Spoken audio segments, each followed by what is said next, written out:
Mantan istri Kiwil, Rohimah, miliki kekasih baru. Baru-baru ini terdengar kabar bahwa mantan istri komedian Kiwil, yakni Rohimah, kembali menjadi perbincangan publik.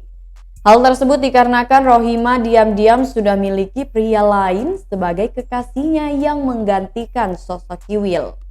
Walaupun baru 7 bulan bercerai dengan Kiwil, Rohimah sudah terlihat menggandeng kekasih baru tersebut. Saat ini ia menjalani hubungan asmara dengan seorang pria bernama Romi. Romi sendiri merupakan teman dari Eva Bellissima dan berprofesi sebagai guru yoga. Dikutip dari Tribun News, Rohimah menyebut jatuh hati terhadap Romi bukan tanpa alasan.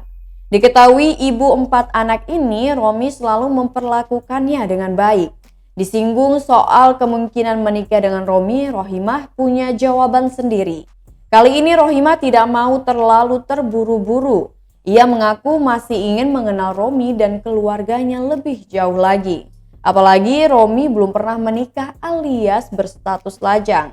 Selama menikah dengan Kiwil, Rohimah diketahui beberapa kali dipoligami. Namun dari hasil pernikahannya tersebut, ia sudah dikaruniai 4 orang anak.